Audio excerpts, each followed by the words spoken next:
Hello dear students, welcome back to JM Academy. In continuation of MS Chauhan video solution series हमने chapter 1 के question 123 तक अब तक discuss कर लिए थे और इस वीडियो में हम लेवल 1 के क्वेश्चन 124 से स्टार्ट करेंगे। चलिए शुरू करते हैं। क्वेश्चन 124 में हमारे पास क्या दिया हुआ है, ये सब स्ट्रक्चरल आइसोमर के, इसमें 124, 125 और 126 में स्लाइटली चेंजेस होंगे क्वेश्चन में। यहाँ पर जो स्ट्रक्चरल आइसोमर आपको पूछा गया है तो यहाँ पर आपको क्या करना है, पोजिशनल आइसोमर, क्योंकि स्ट्रक्चरल आइसोमर से हमारे पास थोड़ी ऑप्शंस जो होंगे वो वेरिएबल हो जाएंगी। पोजिशनल आइसोमर आपको कैलकुलेट करना है। यहाँ पर भी पोजिशनल आइसोमर और यहाँ पर भी पोजिशनल आइसोमर। ठीक है, ये करेक्शन करके अपन इसको सॉल्व करेंगे। तो हमारे पास क्या दिया हुआ है, how many positional isomers are there for dimethyl cyclopentene. Dimethyl cyclopentene का क्या पॉसिबिलिटी हो सकती है कि साइक्लोपेंटीन स्ट्रक्चर आप बना दें और डाईमिथाइल की पॉसिबिलिटी देखनी है। तो सबसे पहले हमारे पास डाईमिथाइल इस तरह से लग सकता है। अब पोजीशन इसकी चेंज करनी है तो 1-1 पोजीशन से कौन सी पोजीशन पे आ जाए, एक बार 1-2 पोजीशन पे आ जाए, फिर 1-3 पोजीशन पे आ जाए। इसके अलावा और कोई पॉसिबिलिटी हो सकती है इनकी? नहीं हो सकती। तो हमारे पास हर एक में सब्स्टिट्यूएंट की पोजीशन चेंज हो रही है, तो तीनों क्या है, 3 पोजिशनल आइसोमर्स है। तो हमारे पास कितने पोजिशनल आइसोमर बन रहे हैं डाईमिथाइल साइक्लोपेंटेन के?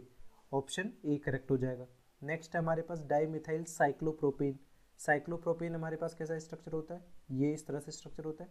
इसमें डाईमिथाइल यहाँ पर और एक दूसरा केस कौन सा हो जाएगा, 1-2 डाईमिथाइल हो जाएगा।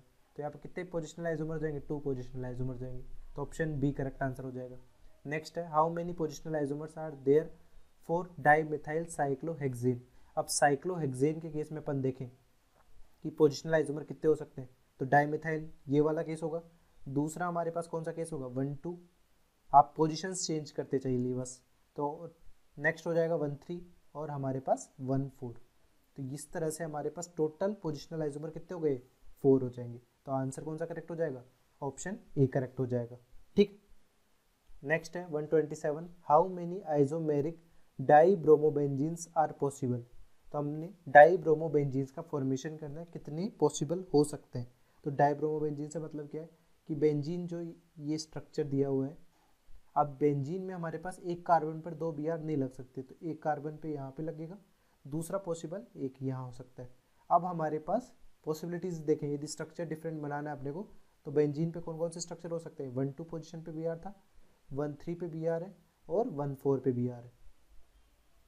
ठीक, इसलिए डाईब्रोमोबेंजीन के कितने आइसोमर पॉसिबल है, 3 आइसोमर्स पॉसिबल है। तो करेक्ट ऑप्शन कौन सा हो जाएगा यहाँ पर, ऑप्शन सी करेक्ट हो जाएगा। नेक्स्ट है विच functional group can be presented in compound having molecular formula C4H10O। तो C4H10O का डिग्री ऑफ अनसेचुरेशन आप ये कैलकुलेट करते हैं तो क्या होता है, C+1 माइनस H+X-N/2 से। तो नंबर ऑफ कार्बन एटम यहाँ पे कितने हैं, 4+1। नंबर ऑफ हाइड्रोजन एटम यहाँ पर 10 है, हेलोजन 0 है, नाइट्रोजन 0 है बाई 2। तो हमारे पास 5 - 5 यानी 0। डिग्री ऑफ अनसेचुरेशन 0 है, दैट मीन्स हमारे पास कोई भी डबल बॉन्ड या रिंग वहाँ पर प्रेजेंट नहीं होगी। पर एल्डिहाइड का फंक्शनल ग्रुप अपन देखें तो वहाँ पर डबल बॉन्ड प्रेजेंट होता है, कीटोन में भी डबल बॉन्ड प्रेजेंट होता है, एसिड में भी देखें तो डबल बॉन्ड प्रेजेंट होता है। तो ये तीनों ही ऑप्शन नहीं होंगे। पॉसिबिलिटी किसकी हो सकती है, सिर्फ अल्कोहल की, कि हमारे पास इसका पॉसिबल स्ट्रक्चर यदि अल्कोहल का बना है तो हमारे पास 4 कार्बन और एक OH।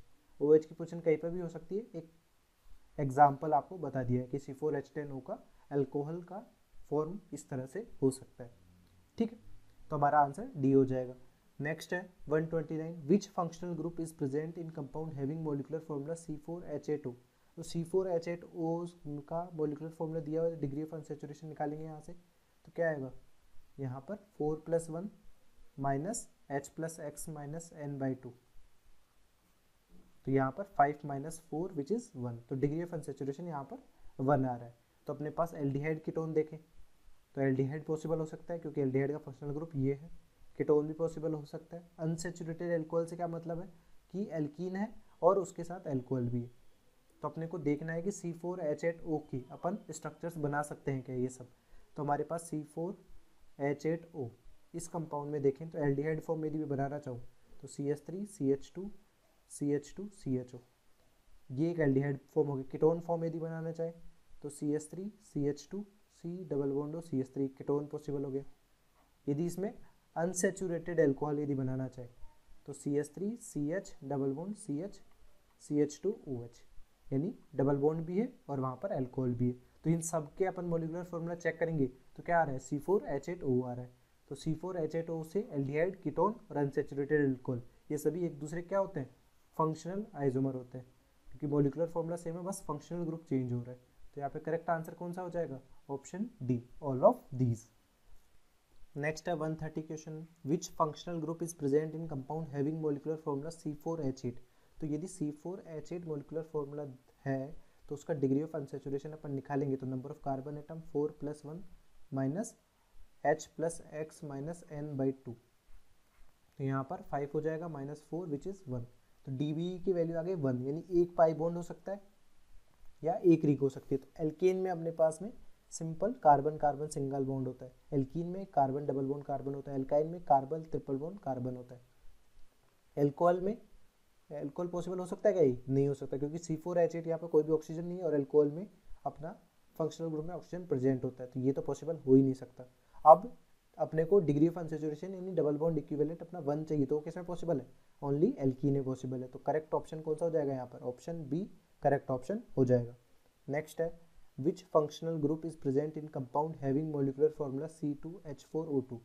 तो C2H4O2 हमारे पास स्ट्रक्चर दिया गया है, तो इसका डिग्री ऑफ अनसैचुरेशन आप निकालेंगे तो क्या आएगा, C+1 minus H+X minus N/2, तो हमारे पास 3 हो गया, 3 - 2 विच इज इक्वल टू 1।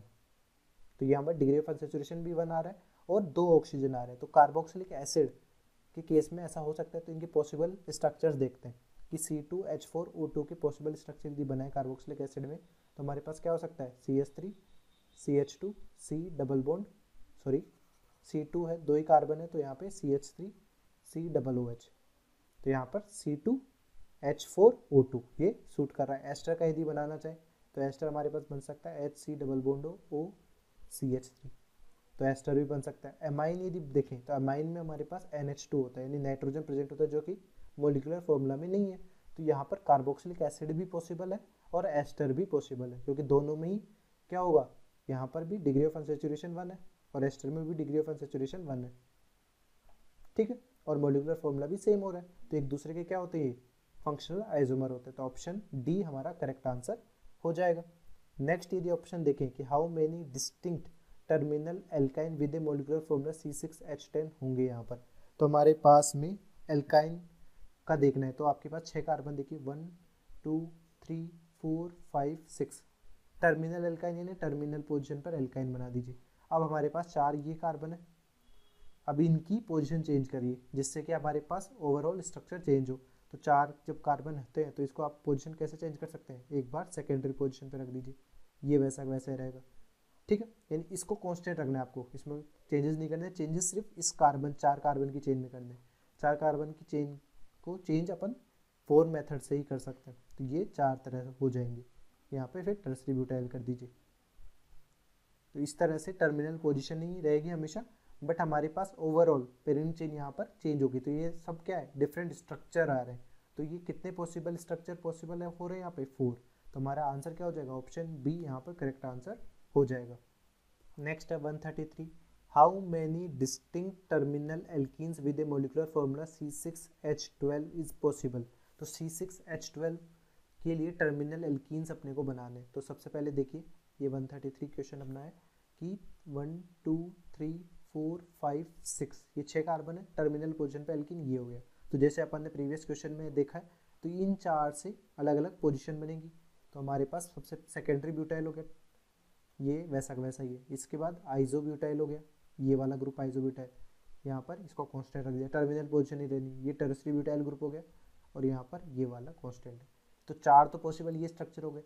इसके अलावा हमारे पास जो पॉसिबिलिटी बन सकती है वो क्या बन सकती है कि हमारे पास 1 2 3 4 5, अब हमारे पास डबल बॉन्ड के पास वाले कार्बन पे यहाँ पे भी तो आप वैलेंसी सेट कर सकते हैं कि हमारे पास ये CH3 ग्रुप जुड़ जाए, यहाँ पर CH2 तो है ही, ठीक। अब इसके अलावा हमने पास जो चेंज स्ट्रक्चर में कर सकते हैं वो इन 3 कार्बन चेन की में कर सकते हैं। तो यहाँ पर हमारे पास चेंज करें तो ये आइजो कन्वर्ट हो सकता है, तो आइजो कन्वर्ट हो गया ये यहाँ पर इस तरह से, तो भी हमारे पास डिफरेंट स्ट्रक्चर ही मिल जाएगा, ठीक है। तो इस तरह से हमारे पास टर्मिनल पोजीशन पर ये एल्कीन यहाँ पर, तो टर्मिनल एल्कीन कितने बन रहे हैं यहाँ पर 6 बन रहे हैं। तो ऑप्शन डी हमारा करेक्ट आंसर हो जाएगा। नेक्स्ट अपना 134 है। 134 में क्या बोला गया, how many distinct terminal alkynes exist with A molecular formula C5H8। तो C5H8 से एल्काइन का फॉर्मेशन करना है, यानी 1 2 3 4 5। ठीक है, टर्मिनल पोजीशन पे एल्काइन आपने लगा दिया 5 कार्बन, तो चेंजेस क्या हो सकते हैं, ये 3 कार्बन की चेन चेंज हो सकती है। इसको आइजो में कन्वर्ट कर सकते हैं आप। आइजो ग्रुप इस तरह से होता है। अब इन दोनों का देखें तो स्ट्रक्चर डिफरेंट है। यहाँ पे नंबरिंग करें 1 2 3 4 5 कार्बन पेरेंट चेन में, हम नंबरिंग करेंगे 1 2 3 4, 4 कार्बन पेरेंट चेन में, तो दोनों स्ट्रक्चर डिफरेंट है, तो डिफरेंट फॉर्म अपने को मिल रहे। पर इसके अलावा और कोई पॉसिबिलिटी है टर्मिनल एल्काइन में? नहीं। तो हमारे पास कितने पॉसिबल स्ट्रक्चर है, ओनली 2 पॉसिबल स्ट्रक्चर्स है। नेक्स्ट अपना है how many distinct internal alkyne. Internal alkyne से मतलब है कि हमारे पास जो ट्रिपल बॉन्ड होगा वो इनसाइड होगा। किस फॉर्मूला के लिए, C6H10 के लिए अपने को बताना है। तो C6H10 के लिए देखिए क्या होगा कि हमारे पास 1 2 3 4 5 6, ठीक है, 6 कार्बन पे हमने इंटरनल पे डबल बॉन्ड एक जगह एक बार यहाँ पे लगा दिया। ठीक है, इसके अलावा हमारे पास में कोई पॉसिबिलिटी हो सकती है वन इसमें हमारे पास 3 कार्बन जो है इधर है, तो इसको चेंज कर सकते हो आप, पोजीशन को आइजो में कन्वर्ट कर दीजिए, तो पेरेंट चेन डिस्टर्ब हो जाएगी। अब कोई चेंजेस हो सकता है, नहीं हो सकता। अब इस ट्रिपल बॉन्ड की पोजीशन अपन चेंज कर सकते हैं। कैसे कि हमारे पास 1 2 3 4 5 6 कार्बन है, यहाँ पे 2 पोजीशन पे आ गया था, अब 3 पोजीशन है, मिडिल में ले आते हैं। ठीक है, तो यहाँ पर भी हमारे पास क्या होगा, ये होगा अपने पास हेक्स 2 आइन, ये होगा हेक्स 3 आइन, ये हो जाएगा हेक्स 3 आइन, और यहाँ पर ही क्या है, हेक्स 2 आइन। तो पोजीशन चेंज होते हैं अपने पास पोजिशनल आइसोमर बन जाएंगे। और यहाँ पर देखें तो यहाँ पर क्या है 1 2, ये सॉरी डबल बॉन्ड ये यहीं पे रहेगा, ट्रिपल बॉन्ड ही नहीं। तो यहाँ पर पोजीशन यहाँ से आप देखेंगे 1 2 3 4 5 6, यहाँ पर अपन ने पोजीशन चेंज नहीं की है। क्लियर है, सॉरी ये स्ट्रक्चर है, ये अपन ने थोड़ा गड़बड़ बना दिया है। ये होगा 1 2 3, यहाँ पे ये 3 कार्बन का जो है, इसके बाद में C ट्रिपल बॉन्ड C, यहाँ पर 1 2 3 4 5 6, तो नंबरिंग करेंगे यहाँ से 1 2 3 4 5, तो इसका नाम क्या हो जाएगा 4 मिथाइल हेक्स 2 आइन। तो ये भी डिफरेंट स्ट्रक्चर है। तो पॉसिबल स्ट्रक्चर्स कितने हो जाएंगे यहाँ पे, 3 पॉसिबल स्ट्रक्चर हो रहे हैं C6H10 के, जब अपन इंटरनल बॉन्ड बना रहे हैं ट्रिपल बॉन्ड को। ठीक है, तो ऑप्शन सी करेक्ट आंसर हो जाएगा। नेक्स्ट अपना 136, the molecular formula of diphenyl methane is C13H12। How many structural isomers are possible when one of the hydrogen is replaced by a chlorine atom. तो हमारे पास hydrogen atoms कहाँ है, इस carbon पे hydrogen atom है, यहाँ पर हाइड्रोजन एटम है, यहाँ पर हाइड्रोजन एटम है, यहाँ पर हाइड्रोजन एटम है। तो एक केस अपन क्या बनाए कि हमारे पास ये 2 बेंजीन रिंग जुड़ी हुई है, इनमें से एक हाइड्रोजन को हटाकर क्लोरीन वहाँ पर लगा दिया अपन ने। दूसरे केस में क्या करेंगे, दूसरे केस में ये बेंजीन तो यहाँ पर है, CH2 यहाँ पर है, और ये बेंजीन के साथ क्लोरीन एक ऑर्थो पोजीशन पे आ जाए। एक बार ऑर्थो पे आ जाएगा, फिर मेटा, फिर पैरा, तो इस तरह से डिफरेंट स्ट्रक्चर आपको मिल जाएंगे। तो हर एक स्ट्रक्चर को अपन यहाँ पर बना लेते हैं। ये मेटा प्रोडक्ट हो गया, फिर इसके अलावा पैरा प्रोडक्ट हो जाएगा, यहाँ पर CH2 और फिर पैरा प्रोडक्ट। तो टोटल पॉसिबल क्लोरो डेरिवेटिव्स कितने हैं यहाँ पर, 4। तो हमारा करेक्ट आंसर कौन सा हो जाएगा, ऑप्शन ए यहाँ पर करेक्ट आंसर हो जाएगा। नेक्स्ट है the number of ether metamers represented by the molecular formula C4H10O। तो C4H10O का यदि डिग्री ऑफ अनसेचुरेशन अपन निकाले तो 0 आता है। अब इसके मेटामेरिज्म अपने को देखना है, तो अपने पास 4 कार्बन है, तो 1 2 3 और ईथर बनाना है।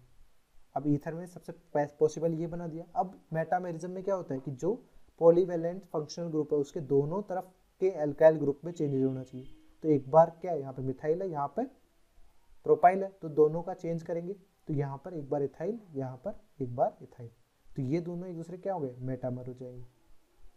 ठीक है, इसके अलावा और कोई पॉसिबिलिटी बनेगी, नहीं बनेगी। यदि आप इस तरह से बनाएंगे कि ये 3 कार्बन का है, तो आइजो आपने बना दिया इस तरह से, तो ये मेटामर नहीं होगा। क्यों, क्योंकि यहाँ पर मिथाइल वैसा का वैसा ही है, और ये जो एल्काइल ग्रुप चेंज हुआ है उससे ये पोजिशनल आइसोमर बने, ना कि मेटामर। तो यहाँ पर ये रिलेशन क्या होगा, ये पोजिशनल आइसोमर का होगा, मेटामर का नहीं होगा। तो मेटामर कितने होंगे ओनली, यहाँ पर ओनली 2 ऑप्शन, 2 मेटामर्स होंगे। तो ऑप्शन कौन सा करेक्ट होगा, ऑप्शन बी यहाँ पर करेक्ट आंसर हो जाएगा। नेक्स्ट है how many positional isomers are possible for dichlorobenzene. तो डाइक्लोरोबेंजीन के लिए पोजिशनल आइसोमर ये 1-2 पोजिशन पर है, तो 1-2 पोजिशन एक हो सकती है जिसको आप क्या बोलते हैं, ऑर्थो। ठीक है, 1-3 पोजिशन हो सकती है उसको मेटा, फिर 1-4 पोजिशन हो सकती है जिसको पैरा बोलते हैं। तो इनके अलावा और कोई पॉसिबिलिटी पॉसिबल है नहीं है। तो कितने पोजिशनल आइसोमर पॉसिबल है, 3। तो ऑप्शन 3 करेक्ट हो जाएगा। ठीक है, इसमें बना के भी देख लेते हैं कि 1-2 पोजिशन और 1-3 पोजिशन किस तरह से पोजिशनल आइसोमर बनते हैं या स्ट्रक्चर बनते हैं, यदि आपको ऑर्थो मेटा पैरा का पता नहीं है तो हमारे पास यहाँ पर क्लोरो 1-2 पोजिशन है, 1-3 पोजिशन ये वाली हो गई और 1-4 पोजिशन ये वाली हो गई। तो ये चारों डिफरेंट स्ट्रक्चर है, तो ये तीनों पॉसिबल स्ट्रक्चर होंगे। तो करेक्ट आंसर बी है। नेक्स्ट है 139 how many positional isomer are possible for this compound. तो हमारे पास यहाँ पर 1, 2, 3 सिमिलरली इनकी पोजिशंस आपको चेक कर देखनी होगी। तो हमारे पास आप बना लीजिए 1, 2, 3 है यहाँ पर। तो सबसे पहले अपन क्या करते हैं, इसकी पोजीशन को कांस्टेंट रख देंगे, यानी इन दोनों को कांस्टेंट रख दिया, इसको पोजीशन को चेंज किया तो 1, 2, 4 आ जाएगा। इसके बाद में यदि अपन फिर से यहाँ पर इसको रहने दें और इसको यहाँ पर लेके आए तो ये हमारे पास 1, 2, 3, 4 यहाँ पर 1, 2, 3, 4 ये सिमिलर है, तो इसको कैंसिल आउट कर देते हैं, तो ये पॉसिबिलिटी नहीं होगी। तो इसके बाद में जो नेक्स्ट पॉसिबिलिटी हो सकती है जिसमें अपने को स्ट्रक्चर डिफरेंट मिले वो हो सकती है 1, 3, 5। तो हमारे पास नंबर देखें आप 1, 2, 3 पोजिशन है एक, फिर 1, 2, 4 पोजिशन है एक, और इसके बाद अपने पास में कौन सी पोजिशन अवेलेबल है, 1, 3, 5 अवेलेबल है। इसके अलावा यदि आप कोई भी पोजिशन पर इन मिथाइल्स को लगाएंगे तो वो इन तीनों में ही सेट हो जाएगा। इसके अलावा और कोई भी डिफरेंट स्ट्रक्चर पॉसिबल नहीं होगा। तो ऑप्शन बी करेक्ट आंसर हो जाएगा। ठीक है, नेक्स्ट पॉसिबिलिटी अपन देखते हैं कि ये कंपाउंड दिया गया, इस कंपाउंड के लिए नंबर ऑफ पोजिशनल आइसोमर यानी इन सब्स्टिट्यूएंट्स की पोजीशन चेंज करनी है। तो इनमें हमारे पास देखिए कैसे पॉसिबिलिटीज़ बन सकती हैं। सबसे पहले हमारे पास यहाँ पर मिथाइल जुड़ा हुआ है और इससे NO2 और NO2 ग्रुप जुड़ा हुआ है। ठीक है, इससे क्या हो जाएगा कि NO2 की पोजीशन आप चेंज करती है। चलिए, अब NO2 यहाँ पर था, इनको कांस्टेंट रखा तो एक NO2 की पोजीशन यहाँ पर रख दी, ऊपर मिथाइल है, फिर अपन ने NO2 की पोजीशन कहाँ पे चेंज कर दी, यहाँ पर रहने दी, और ये पोजीशन NO2 की यहाँ पे ले आए। इसके बाद अपन ने देखा तो कहाँ पे आ गई NO2 की पोजीशन, फिर हमारे पास यहाँ पर NO2 है, एक बार NO2 यहाँ पर है, एक बार NO2 यहाँ पर है। क्लियर है। सबके बाद में अब क्या करना है, इस पूरे ग्रुप को आप आगे कर दें। ठीक है, अब इनमें से अपन अभी स्ट्रक्चर्स पॉसिबल बना रहे हैं, बट इनमें यदि कोई सिमिलर होगा तो उसको कैंसिल आउट कर देंगे। ये NO2 आ गया, यहाँ पर हमारे पास देखें तो हमारे पास क्या हो जाएगा CH3, ये NO2 मैंने यहाँ पे कांस्टेंट रख दिया, इस NO2 को मैंने घुमा दिया। ठीक है, अब इसके बाद में यदि अपन वापस इस NO2 को यहाँ लाता हूँ मैं, जैसे ही CH3 NO2, तो ये इसकी सिमिलर है, जैसा ये दिया हुआ है वैसा ही ये स्ट्रक्चर है, इसलिए मैंने ये वाला जो नेक्स्ट बनाया है इसको कैंसिल कर दिया। इसके बाद में वापस आप यदि प्रोसीड करेंगे तो हमारे पास ये जो गिवन या अपन ने जो स्ट्रक्चर बना दिए वही पे स्ट्रक्चर बनेंगे। तो यहाँ पर काउंट करूँ मैं कितने स्ट्रक्चर पॉसिबल हो पा रहे हैं, 1, 2, ये 3, 4, 5, 6, तो यहाँ पर 6 पोजिशनल आइसोमर बन सकते हैं। तो ऑप्शन सी करेक्ट आंसर हो जाएगा। नेक्स्ट है 141 में देखिए ए और बी के बीच में रिलेशन अपने को पता करना है। तो ए और बी में देखिए तो यहाँ पे नंबरिंग करेंगे 1, 2, 3, 4, 5, 6, 7। तो पेरेंट कार्बन चेन में कितने कार्बन है, 7 कार्बन है। और यहाँ पर यदि नंबरिंग करते हैं 1, 2, 3, 4, 5, 6, यहाँ पर कितने कार्बन है पेरेंट चेन में, 6 कार्बन है। तो यहाँ पर पेरेंट कार्बन चेन में क्या हो रहा है, डिफरेंस आ रहा है कि दोनों में पेरेंट कार्बन चेन में डिफरेंस आने की वजह से इनके बीच में आइसोमरिज्म कौन सी होगी, चेन आइसोमेरिज्म होगी। कि हमारे पास यदि 2 कंपाउंड है जिनका मॉलिक्यूलर फॉर्मूला सेम है बट उनमें चेन जो पेरेंट चेन है या साइड चेन में डिफरेंस आ रहा है तो वो एक दूसरे क्या होंगे, चेन आइसोमर होंगे। तो ऑप्शन ए हमारा करेक्ट आंसर हो जाएगा। नेक्स्ट यदि देखें तो नेक्स्ट में हमारे पास नंबरिंग करते हैं पेरेंट चेन की, तो 1, 2 ये है, यहाँ पर 1, 2 ये है। यहाँ पे 1 पोजिशन पे दोनों OH ग्रुप जुड़े हुए हैं, यहाँ पे 1, 2 पोजिशन पर OH ग्रुप जुड़े हुए हैं। तो पोजिशन चेंज हो रही है फंक्शनल ग्रुप की, इसलिए के बीच में रिलेशन क्या होगा, इनके बीच में रिलेशन होगा पोजिशनल आइसोमर। तो ऑप्शन बी करेक्ट हो जाएगा। नेक्स्ट है हमारे पास 143 में हमारे पास क्लोरो ग्रुप जुड़े हुए हैं। तो ये 1, 2 पोजिशन है, सब्स्टिट्यूएंट्स की यहाँ पर 1, 3 पोजिशन है। पेरेंट चेन यहाँ पर क्या है, साइक्लोहेक्सेन वाली 6 कार्बन चेन है, बट पोजीशन जो सब्स्टिट्यूएंट्स की वो चेंज हो रही है, इसलिए हमारे पास क्या होगा, ये क्या होंगे, पोजिशनल आइसोमर होंगे। पोजिशनल आइसोमर में फंक्शनल ग्रुप, मल्टीपल बॉन्ड और सब्स्टिट्यूएंट्स की पोजीशन चेंज होती रहती है। तो कौन सा ऑप्शन करेक्ट होगा, ऑप्शन बी करेक्ट हो जाएगा। ठीक है, नेक्स्ट है 144। 144 में देखें तो हमारे पास ये कार्बन कंटेनिंग फंक्शनल ग्रुप है। तो carbon containing functional group mainly क्या शो करते हैं, हमारे पास चेन आइसोमेरिज्म शो करते हैं। किस तरह शो करते हैं कि अपने पास यहाँ पे नंबरिंग करेंगे तो इसी से स्टार्ट करेंगे नंबरिंग 1 2 3 4। तो यहाँ पेरेंट कार्बन चेन में कितने कार्बन है, 4, बट यहाँ पर अपन काउंट करें तो 1 2 3, तो कार्बन चेन कम हो गई, यानी पेरेंट कार्बन चेन में डिफरेंस है, तो इनके बीच में रिलेशन क्या होगा, चेन आइसोमर का होगा।